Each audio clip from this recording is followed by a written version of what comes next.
You're listening to The Angry Designer, where we cut through the industry bull to help frustrated graphic designers survive and thrive. Sean. Yeah. What's going on, buddy? Massimo, not a whole lot. What's going on with you, man? I'm looking at something very special over here. Oh my God. I think we've been waiting on this one for a little bit. Look, this has been out of stock forever up here north of the border. Mm-hmm. We got ourselves a nice bottle of Blanton's Special Reserve with a little guy on the top. Little Chris. There's just something so special about this, right? Wonderful. The bottle is beautiful. You got this nice little cast guy on top, and again, there is stories with all these cast guys. You're supposed to try to collect them all. For real? Yeah, I think they're all a little bit different, right? So would you mind have the pleasure?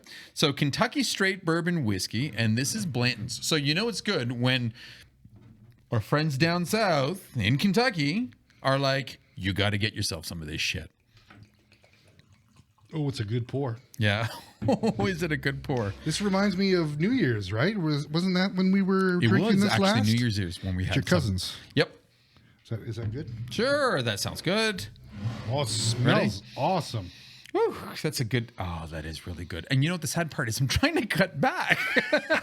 When this showed up from the mail, and I was just like, how can I not? All right, cheers. Cheers, buddy. Hey, wait, don't do that. Cheers. I'm really excited about this. Mm-hmm. Oh, like, is that not just like some of the best bourbon? It's just tasty. It's got flavor. It's got enough kick. It's not sweet. No, it's not sweet at all. Kind of right? nice. I like it's a dangerous bourbon because man, you can easily drink that stuff, right? Where like all these other bourbons that we have kicking around here and bottles, we just take forever to drink. Some of them are harder than others. Some of them are great. But we've had a little collection lately build up, and they're not so good. This is true. We had all kinds of bottles everywhere. Lying around emptying it. Just dribs and drabs of something, We just have a problem throwing them out. But that's okay because we got a nice little worker now. That's right. We've got somebody who comes in and cleans up these bottles. Sadly, it's my daughter. I was just going to say someone very familiar to you. Yeah. So it's my 14-year-old daughter who now probably thinks that we're alcoholics. Empty bottles all over there. It's like, no, really, they're not just from one day's use. But she needed typical a job. Wednesday, right? Yeah. Oh, the typical stresses as a designer. But that's funny. Did you see? Can you make that out? Look at our cup. Our cup actually says the Angry Designer. Yes. Wow, that's great, eh? I know. But no, she's she needed a job. And, she's still kind of like in that flux in her life where she thinks she wants to, go to school and be an architect or do something as a house designer. Nice. But it's a little early, right? She still is, like she's just her second year of high school right now. She's just turning 15 this year. So it was like she needed money. I know, right? Time flies. Yeah. So it was like, dude, just get your ass over here. We need a cleaner. Yeah. And I mean, it's like, start her from the bottom. Yeah. She's going to be scrubbing toilets and she's going to be, as she does, she cleans the floors, she vacuums, she picks up our empties. That's horrible. Ooh, I feel kind of bad for her now having to pick up after me. Oh, I feel really bad about that. She's 15. How old were you when She's turning 15. She's turning 15. So she's not even there. She's 14. Okay. Yeah. Were you early when you started? Really young. Yeah. So you were young too? Totally. Grade 9, I had a job. Good for you. Yeah. Not too many people, right? I know. They're scared to work and go to school at the same time. I don't understand that. What's the matter with you? Geez. I actually, I was lied. I was 13. Surprise, surprise. I was 13. Not lied. Creative. I was being creative. I was 13 years old. Yeah. Turning 14, but I told him I was 14 turning 15 because it was this Gino men's store, right? Young little Massimo Italian guy in the 80s, greasy hair, and I wanted to work in a Gino store selling Italian clothes. I really wanted that job, though. That is awesome. And that's where that whole journey started, and that was about the time when I actually knew what I wanted to do. Oh, okay. Right. So again, I didn't. I think I worked in the kitchen for 3 hours. And I was like, I don't want to be a cook. There's no way in hell this is what I'm doing. But I mean, I figured if I was going to be like working my ass off and to make money, I might as well get the best out. I might as well learn shit. Might as well learn something. Because I knew where I wanted to go. Right. Right. So instead of just making money for here, I was just like, it's like I always had this idea, like, work at a camera store. Right. I did that when I was about 16, 17, learned photography. Yeah, Right. nice. I worked in clothing stores, several back to back. So, I started learning fashion. Yep. Right. And learning, what was going on with trends and how to pick up trends. Right. And how to, understand trends. And then I worked at a health club when I was like 18, 19, and that's where I started learning, people. Yeah. What motivated people and stuff. The real reason was probably because of the girls. But I mean, again, it was a health club. I was like 18 years old. It's still people related. Yeah, it was people related. You're just more focused on one type of person. I learned how to take rejection really well. But you know what? It's even though I was learning all these skills, right? Okay, and this is consciously now I'm saying I took I went to the photographer for photography and this because that's what I was thinking back then. But the reality is I was learning something a hell of a lot more valuable throughout all these jobs, all my teens, right? And even though I knew I was going to become a designer, I think I was learning something more valuable. Than design and, than anything, all these little things I was going to be picking up, right? I'm convinced that if you want to be successful in business, if you want to be a successful designer, freelancer, agency owner, whatever the hell it is, okay? The most important skill that you need to learn isn't design. No. Most important skill that I think every designer needs to learn is how to fucking sell. Okay. Seriously. There we go. You need to learn how to fucking sell. Yes. If you know how to sell, you will always have work. You'll never be without it. Nope. Okay. And I think that is something that is so overlooked. Big time. Everywhere we look, people are harping about, design costs, how to price things, which is fair, right? How to create logos, which is good, design this, tricks that. Nobody ever teaches us practical selling strategies. And I think that's a huge part that's missing right now. Absolutely. Yeah, you're right. This is, speaking personal, from my own personal experience, I sucked at stuff like that. I couldn't even sell myself at a fucking job interview. You know what I mean? And I know. True. And this is you're the kind right. of, this is the kind of stuff where I wished somebody would have kind of helped me through this. And I'm really shocked portal because to hell. again, okay, so designers have to sell more than just the work. This is true. Right? Yeah. They're selling, themselves. Yeah. They're selling, the work that they're creating, right? They have to sell their team members. Right. Okay. Why they should believe. They have to sell their ideas. They have to sell, the stuff that they're pitching. I think I may have said that already. But the thing is, they're constantly selling on so many different levels. It's more than just one single transactional thing. Right. But yet, college doesn't fucking teach this. No. And the funny thing is, if you were to go to college and take business course, yes, there is sales. If I'm not mistaken, I think there's sales in every one of the years. Okay, probably. And everywhere you look on the internet right now, everything is selling related. So it's driving funnels. It's getting those jam-packed CTAs in place, worrying about journeys for conversions, right? But yet nowhere do designers learn practical selling tips. And honestly, and so that's what we're here to talk about today. Right? Yes. Is the whole sales part. Okay. And in my opinion, this is first and foremost the most important skill for all designers to learn is how to sell. Yes. All right. Yeah. So, again, and I'm still shocked that we don't learn this in school. So, the whole idea is this something that can be learned? And I think this is something that, people are constantly struggling with. Yes, I'm hoping it's something we can learn because I would like to learn. Not that it is, as you get older, I think you get a little more comfortable in your own skin, and you can kind of, sway a client this way and that way. You have more experience, right? Yeah, you know what works but better. That road is probably a lot harder of a road than if you were to go, learn it from the beginning. Because think about it. I remember when I started Z Factor, right? And I was still young, learning, right? And I, other than the sales experience that I was learning at all these places, right?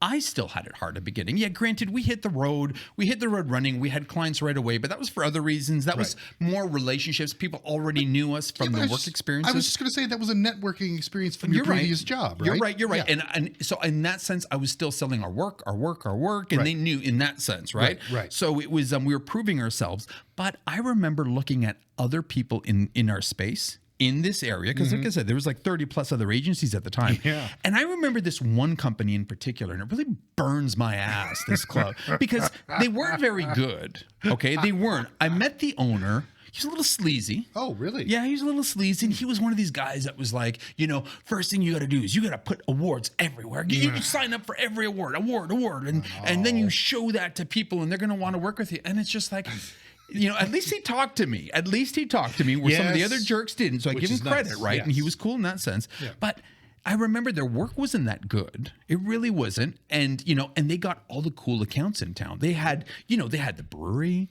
They had, like the record shops. Like they had all the cool gigs. And I remember thinking like, the work's not that good. I can do better work than that. Yeah. We're more creative than this. Yeah. Our team is better. How is he doing it? Right. Yeah. And again, the guy was maybe he leaned a little bit on the sleazy side, but he was obviously a better salesperson than we were at the time.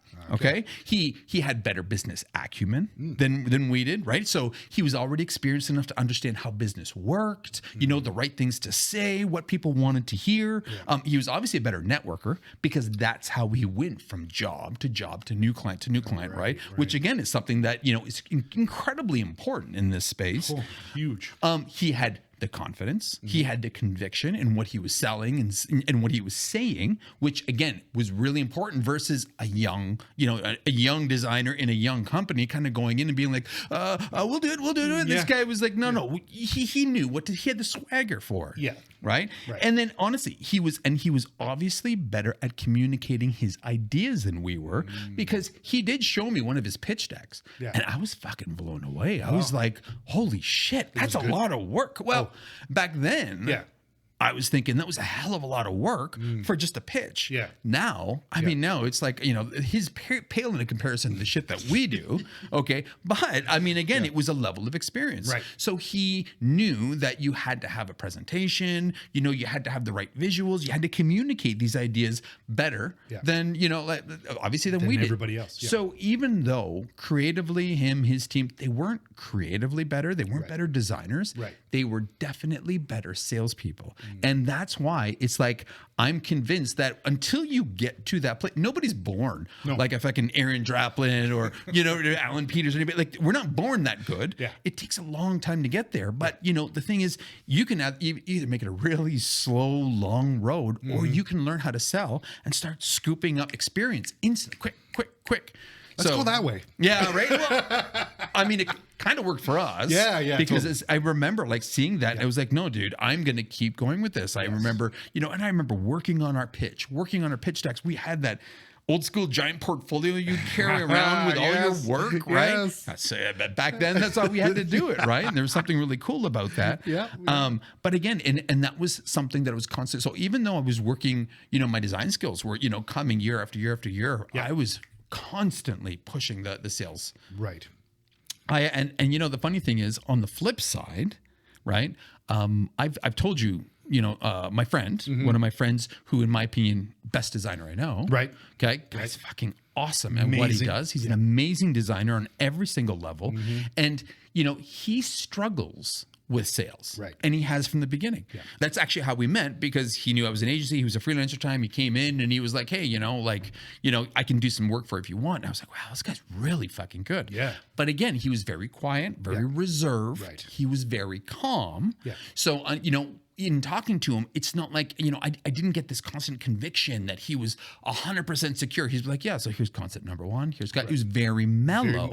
Not excitable. Yeah, and that's right. And that's it. Right. So, and even in talking to him, he admits that that's not his strong suit. Yeah. And it has probably limited his ability, to grow as a freelancer, to grow as an agency. Right. Now, it's not to say he's not successful, because, after he finished off as a designer, he started another company, and the company fucking went great, and he exited that company, and then he's like retired at a really young age. Oh wow, really? So good on him. Nice. Okay, but again, he had different partners for different reasons, and he didn't have to sell in this business. Right. Okay, but as a designer, he did struggle on that side. So I definitely think it's a very important trait that designers lack, and they don't give enough credit.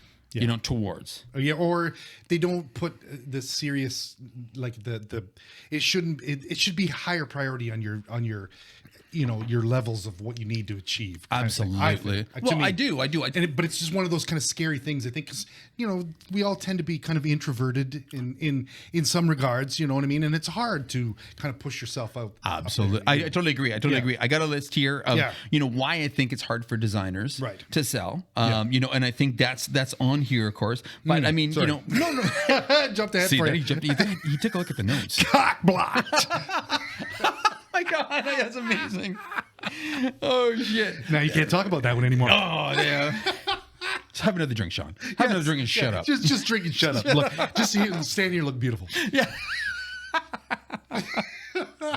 So, okay. Some of the reasons here, and these definitely aren't all of them, and I might be generalizing, of course, but, as designers, I think that designers tend to focus on the creativity. Bingo. So because they're constantly trying to improve their creative skills, their design skills. They're looking, on Instagram or on TikTok or YouTube about, cool new design, pics, techniques, trends, whatever, right? They're not, they're passionate about design. Yeah. They're not passionate about sales. So because they're not learning, they're not, investing that little bit of extra time to figure out, what's a good sales strategy? What's a good sales technique? Right. What's a good way to approach a customer? So I think, obviously, as designers, we tend to focus on creativity. Yes. First and foremost. Yep.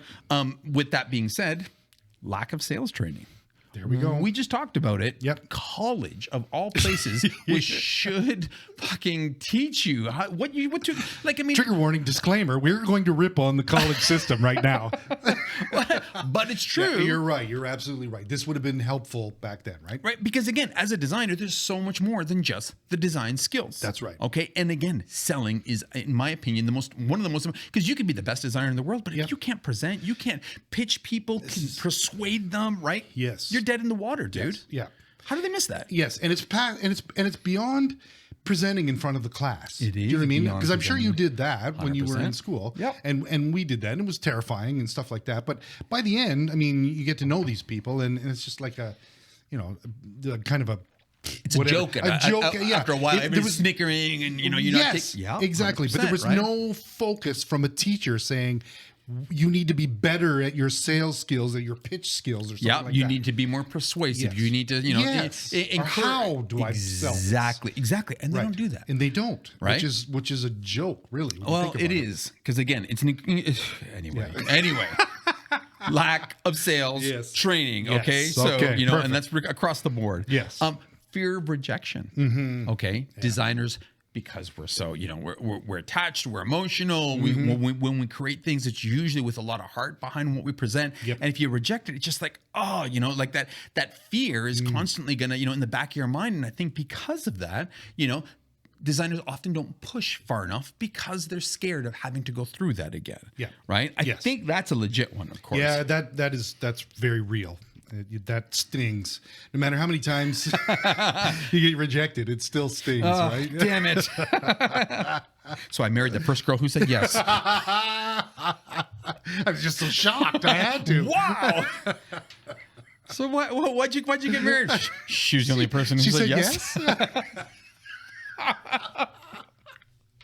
Oh, shit. It was very real. Another reason. Art versus business.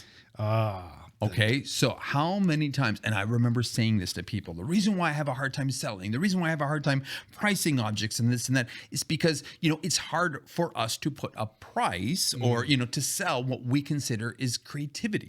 Right? It's not really a business. We're not viewing our creative output as a business product. We're like, holy shit, we make all these excuses. I love what I do. How can I put a price on it? I could care less if they give me $200, $300. And it's like, dude, no.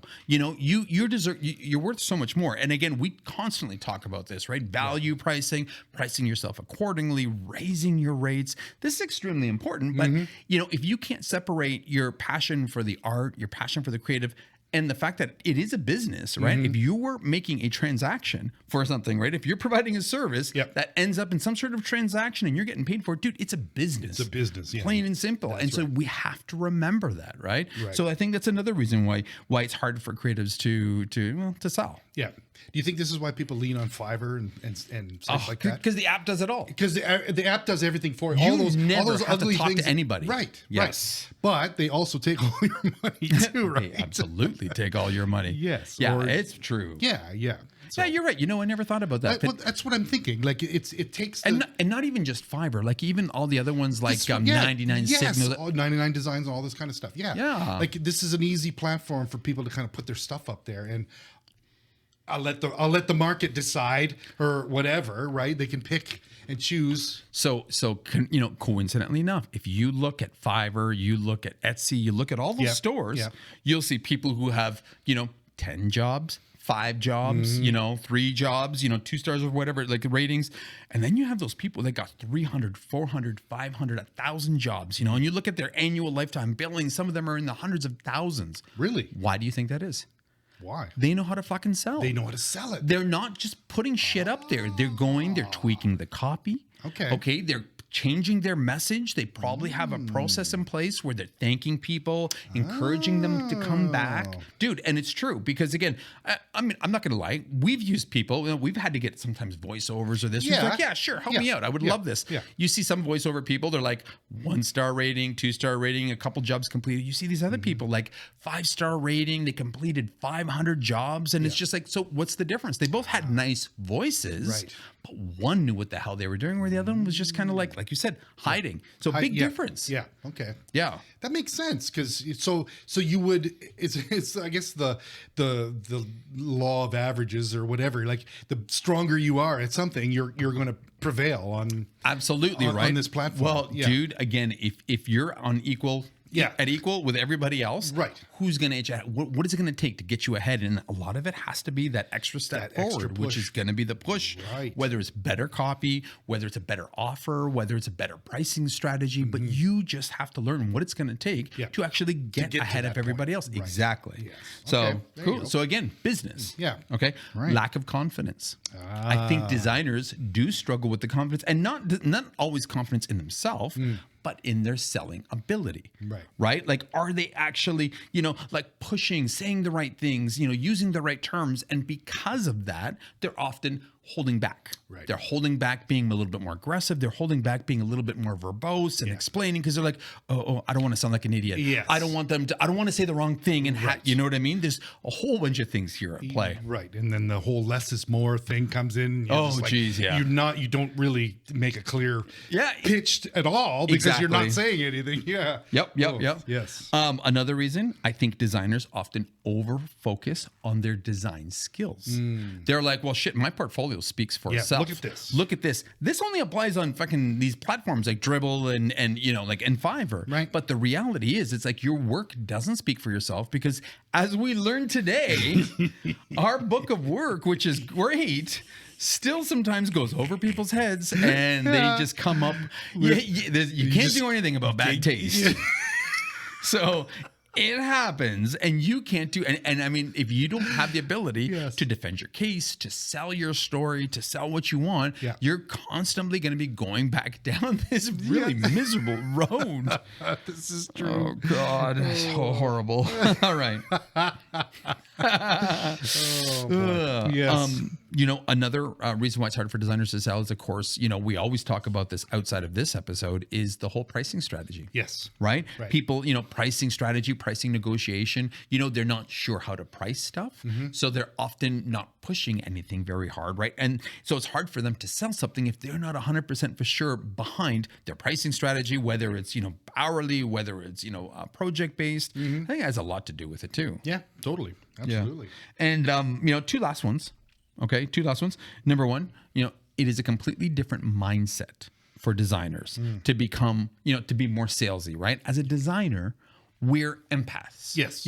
We feel, we want to connect with people. But as salespeople, that's all about persuading. They almost feel like opposites, right? Because in order to persuade somebody, you're almost pulling them in. So there's this whole push-pull idea, right? Where you have to understand that they are one and the same because they both have the same outcome. Like you want what's best for the customer. Right. Okay? Yeah. But, it's a different mindset change, which some people just can't get over. And this leads to the very, very last part here, which leads to a negative impression of salespeople.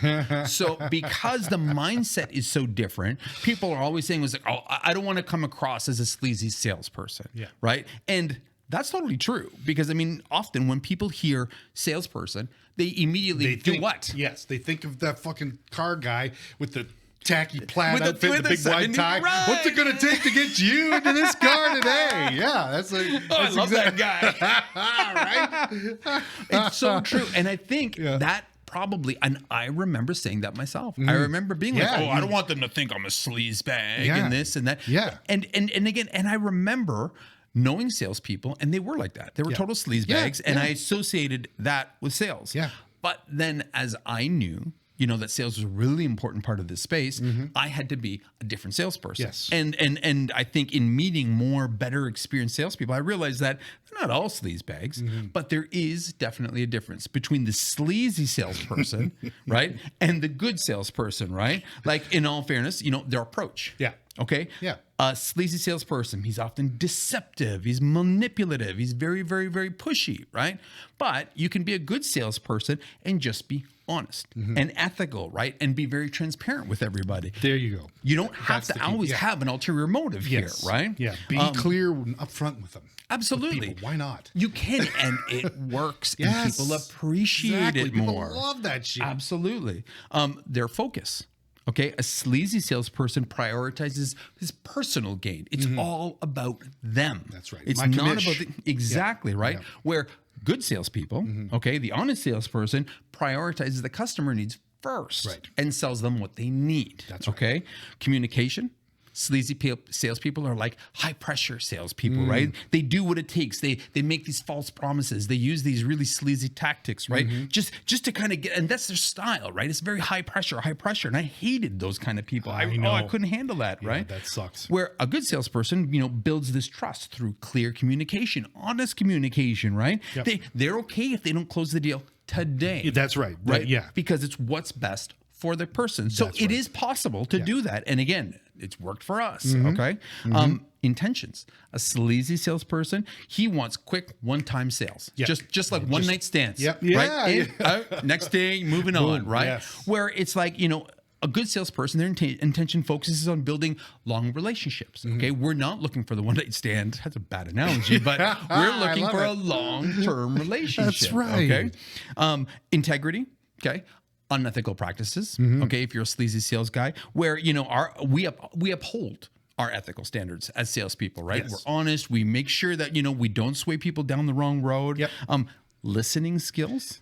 Big time. Okay, sleazy salespeople, right? They disregard what the customer has to say, and they're right. just They don't constant. They don't listen. They're bullying. They're Yeah. talking over them constantly, It's, right? It's almost like they've got a script that they're reading from, kind of Exactly, thing. right? It's like, okay, shut up. Let me finish it. Yeah, I got to do this. Yes, exactly. But really, they're listening Yeah. to just respond. That's right. And that's it, right? Yes. Where really, a good salesperson listens to, understand where the customer's coming from. And then Right. they employ active listening. Right. Where they're open, asking open-ended questions, longer questions to dig more and find more information out on how they Exactly. can help and offer good services, Yes, right? yes. Boundaries.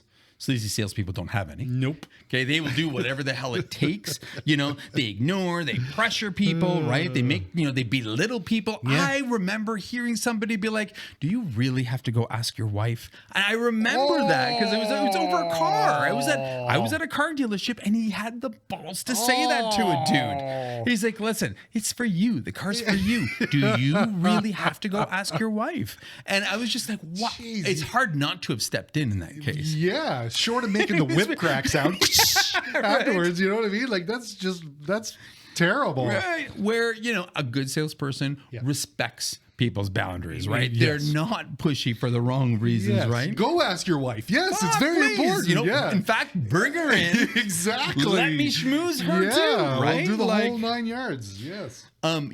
Sleazy salespeople never follow up. Right? Nope. They don't Nope. care. They're generally a great salesperson first time around the block because they never follow up. That's Where, right. a good, honest salesperson is constantly returning, following up. Are you Right. good? How's it working for you? What else can I do for you? Yeah. Right? Yeah. And then last but not least, reputation. Sleazy salespeople always have a shitty reputation. Yep. Okay. And like I said, they may be the best salesperson first time around the block. First time around And the that's block, it. yeah. Where a good salesperson builds a long-lasting, trusting relationship. Right. So it is absolutely, and all this, everything in the good salesperson, I have employed right from day one. Right. And I have never lied because I have realized that if you do lie, it's like all this pressure to remember the lie, right? And I didn't want to live like that. It was like, I remember overpromising sometimes, and I was like, oh shit, what did I overpromise this guy? Yeah, what did I what's they I never supposed came to do? back. Yeah. But I was like, I'm never doing that again because I can't, it's too much to remember. I know it happens. It happened. Lessons I learned, was though. dumb, right? Yeah. That's true. But That's I mean, the funny. reality is that was the worst it got for me. And I remember just turning it around, being like, I nope. said, no, I'm not going to do that ever again. Yeah. Because again, it wasn't worth it. I always knew where I wanted to be, what I wanted the long-term outcome of the agency to be, and I wanted clean reputation. I wanted to have a reputable, ethical shop, and honestly, I wanted just to be who we were. Yes. And I knew from the start we weren't going to be for everybody. Yeah. But nobody was ever going to say that we were sleazy, that we Got a raw deal scammed from- them. yeah. Yes. And that's what I wanted to make sure. So I did everything possible not to be the sleazy sales guy. Nice. Always. Nice. But from day one, I had to push and I had to sell because you know what? If you want that job, you have to go get it. Yeah. Plain and simple. You have to ask for. You have to, do what it takes to get that job. People aren't just going to randomly come and give you this work unless you've worked your ass off and finally got that reputation where that happens. Yeah. But you still had to get there. Yes. And that's the reality. Yeah, So totally. God, that's so cringy that that people are like this. But I mean, and to see that you've done this the correct way. This is where this kind of dovetails out from our customers for life kind of thing, right? Absolutely, Because if it you're does. good to people, they will come back to you. they will come back. Yes. Time and time again. Yeah, it's like because they're decent people that we're working with, And right? that we want to work with, and they want to work with us. Right. So it is possible for designers to sell, and it is possible for designers to learn how to sell. Okay. It's just they have to embrace it. Yeah. Right. Plain and simple, they have to embrace this whole idea. So what we're going to finish off with is, in my opinion, the top 6 most important things graphic designers need to remember when selling. Ooh, okay. So, nice. and this is just from me. Okay. Based on my experience and everything that I've learned and what we employ. Right. Okay. I'm sure there's more things to do, might be stuff about how to dress and, like your candor and all that. But this is the stuff that has always worked for us. Yeah. Okay. But again, sorry, but No, back to your how to dress kind of thing. You did that whole suits and ties and How shit like that. horrible is that? And that was all fake to you, right? So you ended up doing what you just, hey, this is who I am. And this is how, take me for what I am. If you don't like the fucking ball cap, fuck off. That's exactly it. Okay, maybe I didn't say fuck off. But I'm just saying. but it's that like, was the that was your attitude, attitude, right? exactly. And it's this is true. me. This is how I operate. Because I tried doing what I thought everybody wanted me to do, Right. and I was wrong. Right. Yeah. Yeah. So you know what? So you're right. Above and beyond, maybe this should be 7 most important things. And it starts with being authentic. To be honest, There you go. Actually, Sean, you know what? I'm going to Save that change for the this to end. 7. Okay. Okay. So you didn't hear this. Number 2. Yeah, that's good. Okay, so number 1, be authentic. Yeah, you got me on that one. That's actually true. That's true. Good on you. Number 2, okay, you got to understand your audience. Yes. And their business. Right. Okay, and that's a key, right? Huge. You have to make sure that you prioritize learning, who they are, learning about those people, and then learning about their business. Yeah. If you just go in cold call and you don't even, I don't care if it's the first visit, initial meet, right? You have to go in there with an understanding of their business. Yeah. You've got to make sure that you're going in there not just to brag about you and who you've worked with and everything. You've got to know their business. Yes. For us, this really worked with niching down because it made learning businesses a hell of a lot faster, right? I could spend half an hour and learn all about a company, enough that I can have a great conversation with. If you don't know about a company or a business or an industry, you may have to spend a morning, for that initial introduction, that initial discovery lesson. But needless to say, you need to go in there understanding their specific needs, their industry's needs and that customer's needs and what they need. Right. First, I guess that would be number 2, right? That's number 2. Number 3, okay? Yeah. I mentioned this early. Use active listening. Yes. Okay? I can't stress this enough. If you ask customers a question that can be answered in a yes or a no, you fucking failed. You're done. Yes. You haven't learned anything. Okay, good. Nice 10 minutes of the hour that we've booked. I think I got everything I know. Yeah. Thanks. Yes, this felt great. Thanks. That will never work. Right? Honestly, the whole point of active listening is you need to engage them. You need to ask them questions that can't be answered in a yes or no. That's right. That has them explaining more. And making them think too. And making them think. And then you're asking more. This is the only way that you're actually going to get to, number one, the root of the problem. But then number two, it's selling, your inquisitiveness. You know, it's selling who you are and what you're willing to. So again, I can't stress enough. It's like if you can ask a question like, so do you have busier times in the year than others? Yes. Duh, you failed, right? Like rethink how to add that, right?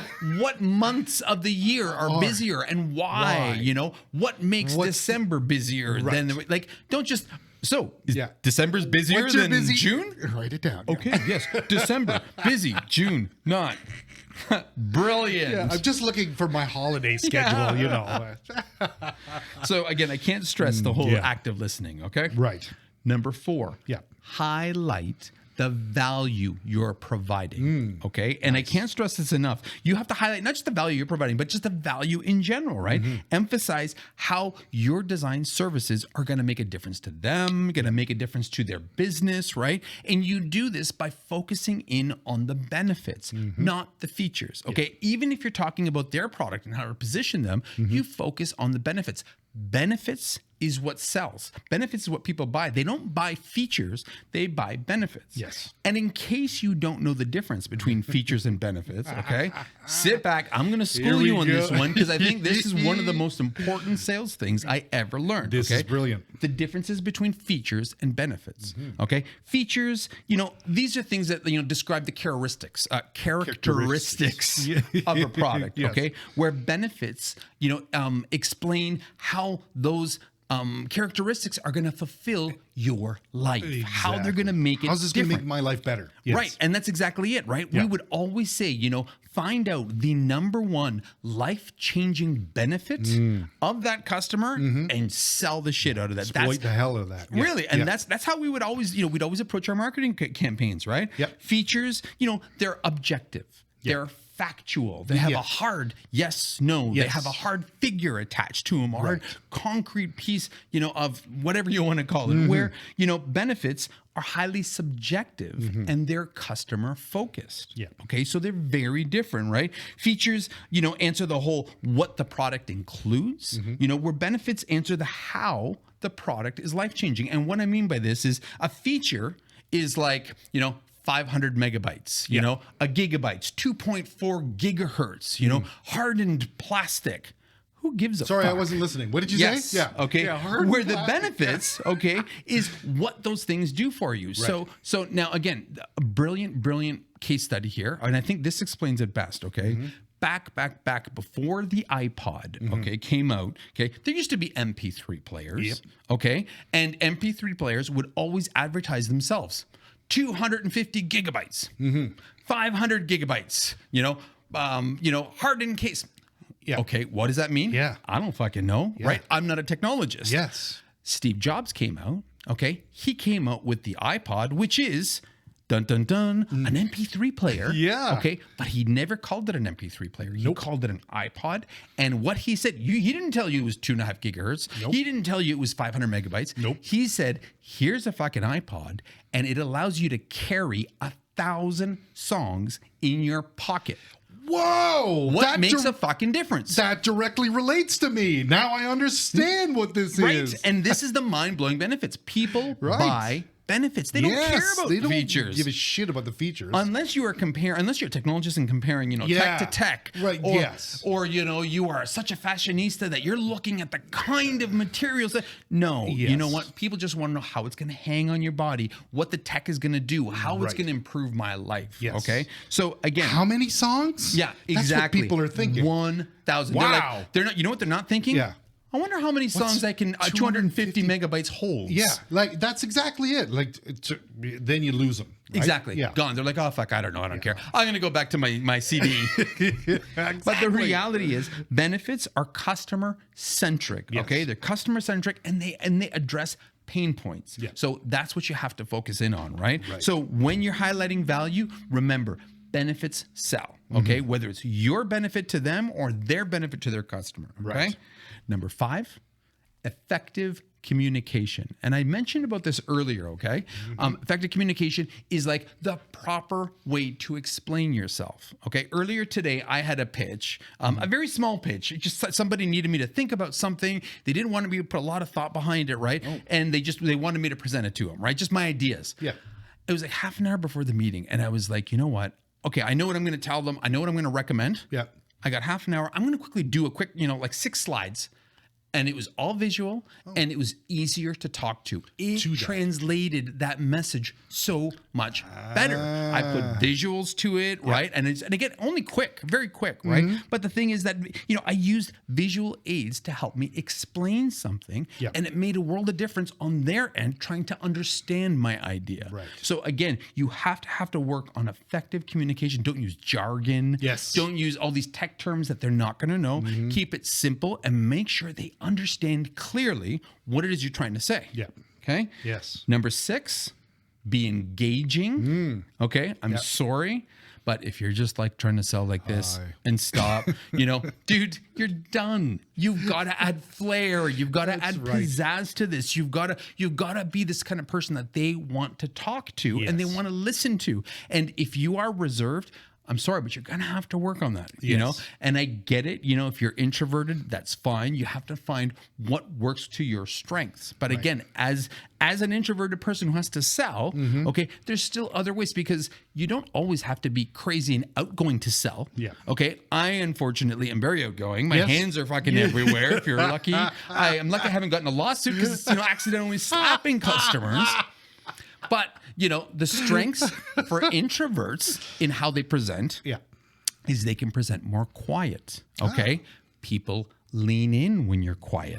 You choose your words wisely. You can't use the fact that you might be an introvert as an excuse that you suck at sales. Because here we go. One thing I've learned is I've had sales meetings where the people on the other side of the table were very quiet and reserved. Right. I had to change my strategy. I can't be big, bold like I am. Hands flailing all over the place. I had to sit on my fucking hands. I spoke a little slower. Spoke a little bit more quiet. And they leaned in. And that was a difference. They leaned in to listen. So again, I still got their attention and kept their attention. I was still engaged. I was as engaging as I could be in that case. But it's just different crowd. We got the job.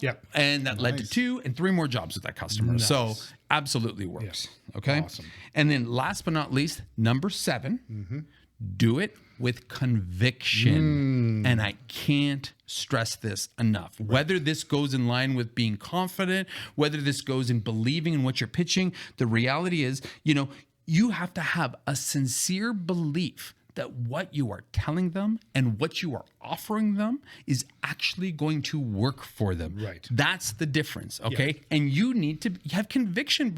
Customers, they can smell that if you're not confident in what you're telling them, they know. They 100% know. And the funny thing is, they don't expect you to know everything. No. They just expect you to be confident in what you're telling them. Right. If it's wrong in the end and it doesn't work, customers are okay because often they just need direction. They need someone to take charge, present, lead, deliver. Afterwards, if it didn't work out, you're not out. You don't suck. You still got the job done. They just need somebody to believe in what they do. That's right. And that's scary. Conviction is a very, very, very scary thing, and it's a very, very powerful thing. Big time. But as a salesperson, if you don't have conviction, they're just not going to believe you. They will not follow you. So it's funny because I remember seeing this commercial where it was like this guy was packing a parachute. And she was like, "Are you sure this is good?" And he's like, "Yeah, yes." That's so It's true. like, that's not where it's the exact same thing. Absolutely. Only It's the more of same an thing. extreme. Boy, you better have confidence. You better have confidence in some of these things. But it's the same thing. But that's dude. exactly it. Absolutely, Like, the people same are gonna, they're not gonna trust you if you don't exude this kind of confidence, right? Or this conviction. You don't for have what this. You are selling. Right. Exactly. So 7. Okay. Very 7 important things for graphic designers to remember when selling. Okay. Number 1. Authenticity. Thank you, Sean, because I do believe that one is the first one on the list. I think hands down, dude. I agree, and I missed that one completely. No, it's okay. Number 2, understand your audience and their business. Yeah. Okay. Number 3, use active listening. Number 4, highlight value and make sure you understand the difference between features and benefits. Yeah. Number 5, employ effective communication. Number 6, be engaging. And last but not least, do it with conviction. Boom. Remember that. Yes. Okay.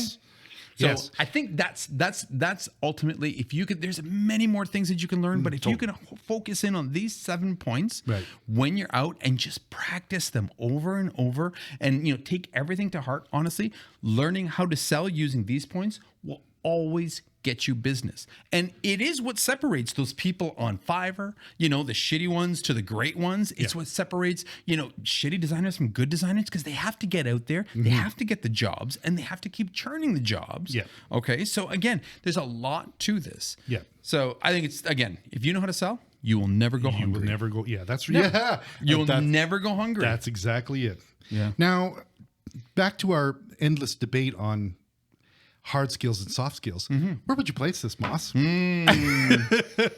Is this a hard skill that we should all learn? I think this is a soft skill, dude. This is a soft skill. I do think this is something. I think this is something that everybody can learn. Okay. I think that there's, even if it doesn't come natural, some people it comes natural for. Yes. Other people, they have to work hard at it. Yeah. Are you a natural at this, do you think? It's tough to is say. this something that you, because as long as I've known you, and it's been a long time, you've always been a very gregarious kind of person. You've always been a very... I think what it is I've always had conviction in what I've done. Yes. Okay. Yes. And I think because of that, people have, believed. So I've always had conviction, and because I was never lying, right. I had no reason to try to fool people. I was just really passionate. Yeah. And I was like, I believe in this 100%. Yeah. And I'm not basing it on my own personal opinion. I'm thinking you, your customer, your industry. I was employing everything, so. Do I have a formal sales background? No, certainly. I've learned experience everything. It's in the all beginning. Experience, Yes, and it's people watching. Right. Love to people watch. Right. I always got a kick out of just going to the mall for 2 hours, drinking coffee, and just watching people. Yeah. I thought it was fascinating when I was young. So maybe I was just looking for a girl. I don't know.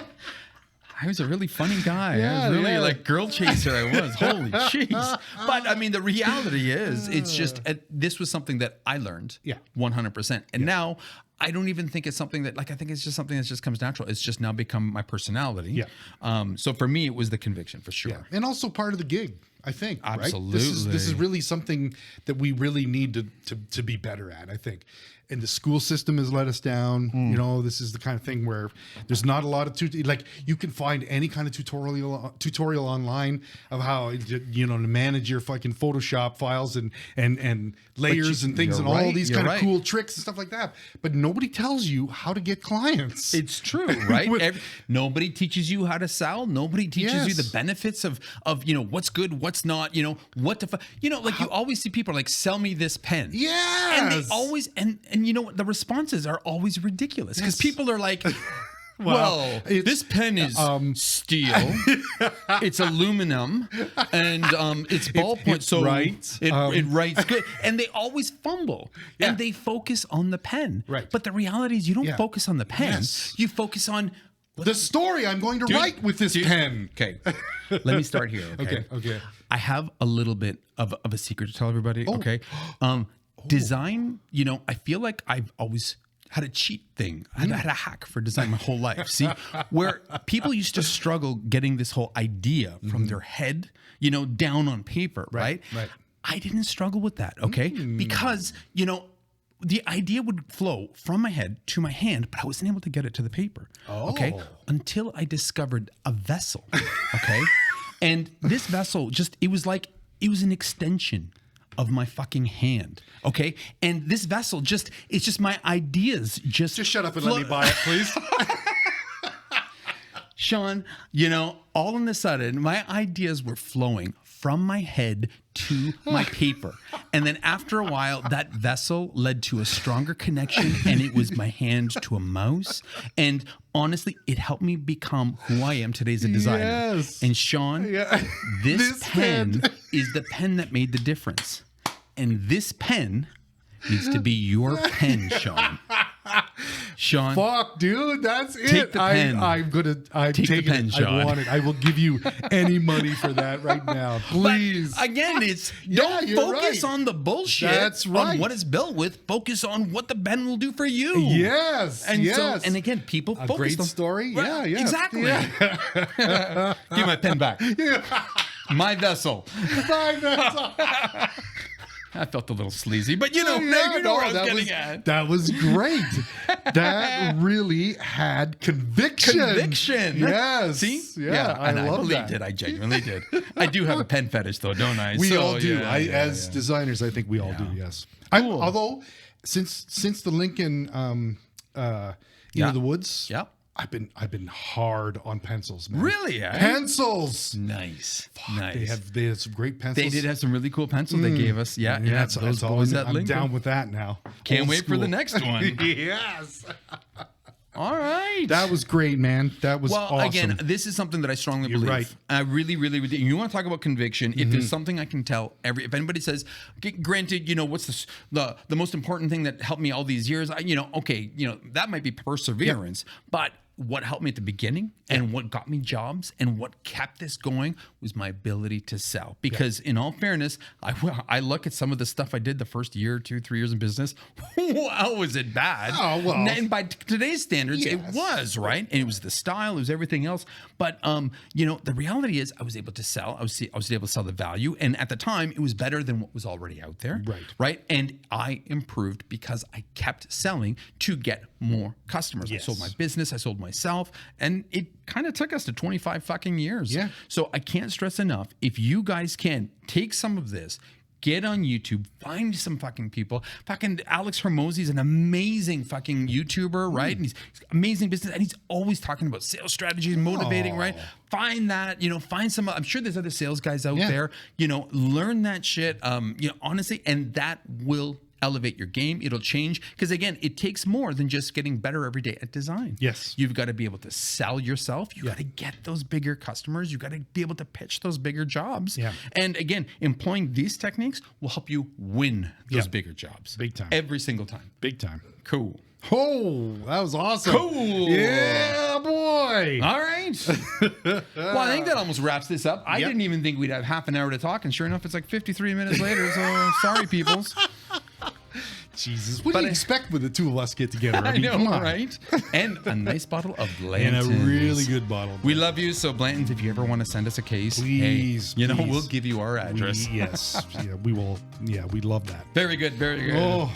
All right, everybody, please, if you got anything out of this, please hit us up on our YouTube. Let us know what you think. Hit us up on our Instagram. I mean, that's really important. Share your comments. Hit us up on our website, honestly, because, we want to teach you the whole space, not just how to design a logo, but we want to teach you everything from thinking about it to selling the damn thing and then support thereafter. Yeah. So please leave us a review, share us with anybody you love or hate, and and drop us a line. Yeah. Good. Love to hear it. Yeah. Absolutely. We do. All right. Okay. With that being said, yes. My name's Massimo. My name's Sean. Stay creative and buy this pen. Stay angry. Peace.